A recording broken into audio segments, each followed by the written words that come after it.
is Charlotte Gangler, and today we're going to be discussing an article entitled Gestures Offer Insight. This article was written by Ipsky Washsmith. We can learn much from gestures. The body speaks for us in many instances. For example, under the line date, depending on how each other are acting and what gestures and body language is being used, you can determine how well the date might go throughout the evening. If she's leaning towards her date, she is probably interested. If she's leaning away from her date, then more than likely she's not happy to be where she's at, or maybe she's nervous. Also, if he is actually smiling because he wants to versus smiling because it's the nice thing to do, you can probably tell how the date is going to end. Gestures can tip us off to many different feelings such as love, hate, humility, and deceit. To better understand a relationship, you must understand communication overall. This includes understanding body languages and gestures. Whether we admit it or not, most of us use body language on a daily basis, many times without even realizing that we're using it. Neurologists have discovered a relationship between people who have lost the use of their limbs and the same people having difficulty communicating and verbalizing and using verbal skills. They have also found people suffering from aphasia find it difficult to use gestures. Neurologist Spencer D. Kelly of Colgate University has done studies that show brain waves peaks and valleys while they're listening to people speak. Basically, the study showed that if you are using the correct gestures that correlate well with the words that you're using, many times the brain waves of the listeners peak or get higher. If you're not using any gestures at all, usually the brain waves will also peak, but usually they won't peak as high as if you were using the correct gesture. If you're using gestures that do not correlate with the words at all, then many times the brain waves will valley or they will get lower than what they usually are. Kelly believed that gestures contribute to correlations between words being used, the gesture, and the ability for our brain to comprehend the meaning of the word. Which came first, gestures or words? Basically, this is a question that is still guessed at by many scientists. Although most scientists do believe that it is both, they came around the same time. We usually start with grunts or whines accompanied by open hand letting someone know what we want when we're infants. Next, you usually use one finger to point and we also use noises or pre-vocabulary such as wah wah or dada to show people what we want. Even though most agree that they begin side by side, they also agree you get better control over fine motor skills, allowing better gestures before you get good verbal skills. There are many one-handed gestures that we all use every day. Synchronized word gestures means a combination of gestures put together to mean one thing.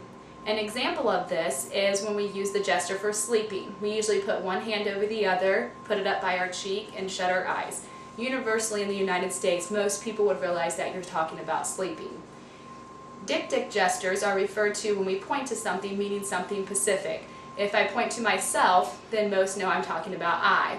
If I point straight to someone else and they're across from me, then usually everyone understands that I'm talking about you. We also use dictic gestures to stimulate here or there.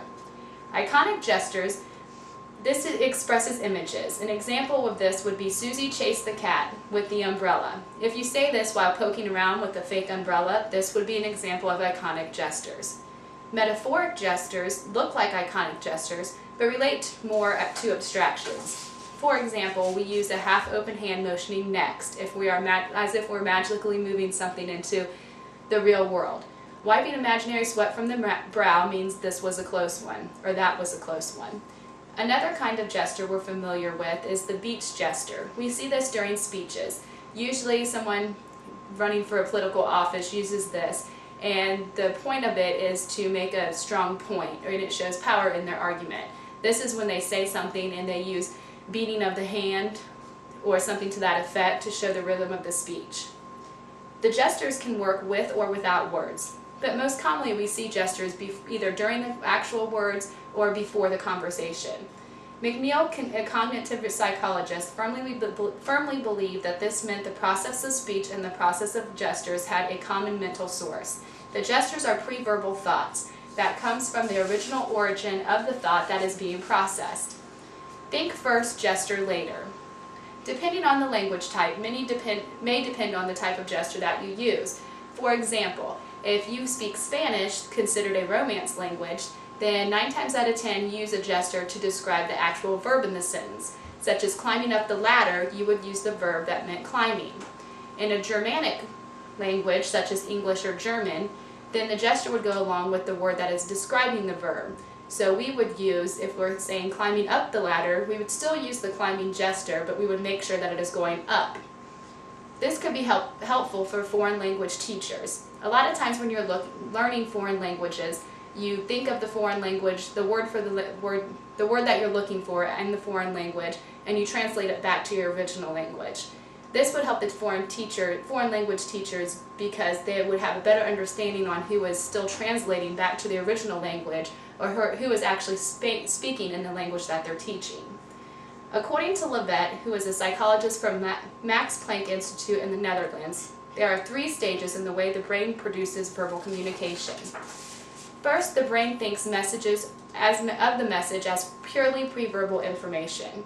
Next, the brain finds words for the concept and forms a sentence. Finally, in the last stage, articulation is made by the lungs and vocal cords.